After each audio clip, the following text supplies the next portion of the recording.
নমস্কার, সুভদ্রা রান্নাঘরে আমার সকল দর্শক বন্ধুকে জানাই স্বাগত। আমি শিউলি। দেখো, আজকে কুঁদরি নিয়ে এসেছি।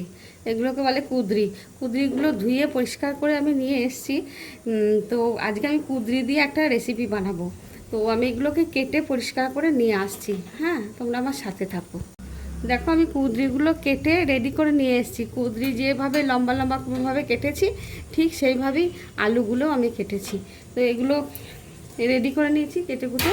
এবার আমি তোমাদের একটা মশলা বানাবো। সেই মশলাটা কী দিয়ে বানাবো সেটা আমি তোমাদের দেখাচ্ছি। সেটা হচ্ছে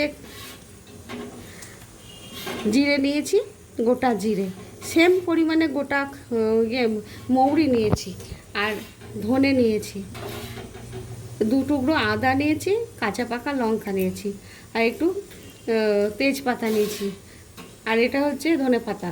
এগুলোকে দিয়ে আমি একসাথে মিক্সিতে ব্লেন্ড করে, মানে ব্লেন্ড করবো না, কিন্তু একটা খসখসে দানা দানা আর কি পিষে নিয়ে আসবো। এগুলো দেখো, কড়া বসিয়ে দিয়েছি, আর একটু আমি তেল দিয়ে দিলাম, রিফাইন্ড অয়েল দিয়ে দিলাম 2 চামচ মতো। এবারে আমি ফোড়নে দেব, একটু জিরে দিয়ে দিলাম ফোড়নে, আর দেব একটু হিং দিলাম। ঠিক আছে, এবারে আমি তোমার একটা শুকনো লঙ্কা দেবো ফোড়নে। একটা শুকনো লঙ্কা ফোড়নে দিয়ে দিয়েছি। এবারে ফোড়নটাও ভারী চমৎকার ভাজা হয়ে গেছে, ভারী সুন্দর সুগন্ধ বেরোচ্ছে। এবারে আমি কেটে রাখা কুঁদরিগুলো দিয়ে দিচ্ছি, একসাথে সব দিয়ে দিলাম।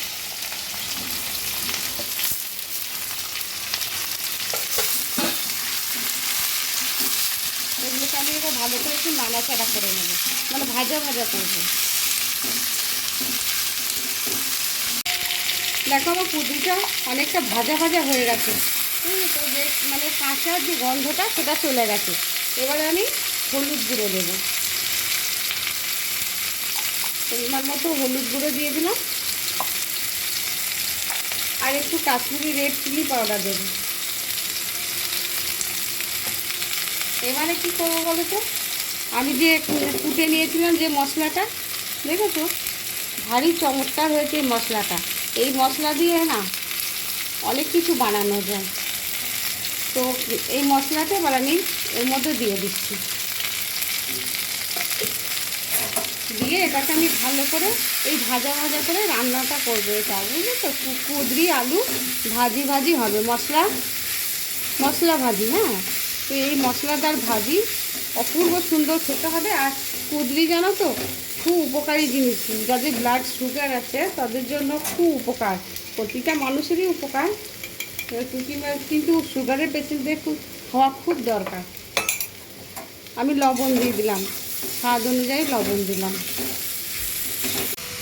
দেখো, ভাজাটা দিয়ে কি সুন্দর, মানে কুঁদরি দিয়ে একটুখানি রস রস বেরিয়েছে, মানে দেখতে কি ভালো হয়েছে না? অপূর্ব হবে এটা, অপূর্ব হয় খেতে।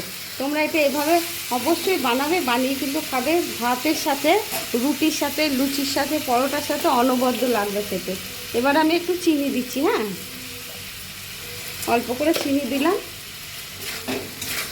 আর একটুখানি ভাজা ভাজা হবে, একটু ভাজা হবে আর অল্প।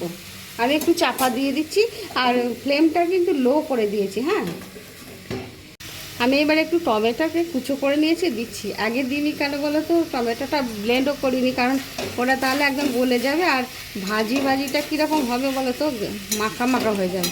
তো আর একটু ভাজি হবে, আমি লো ফ্লেমে ভেজে নেব।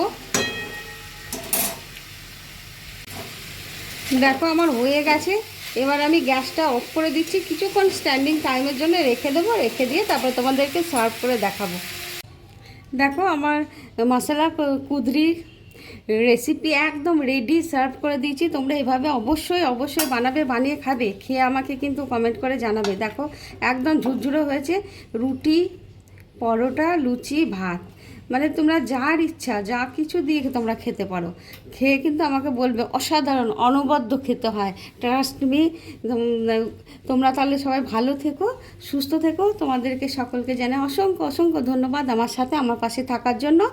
আর তাহলে আজকের মতো টাটা।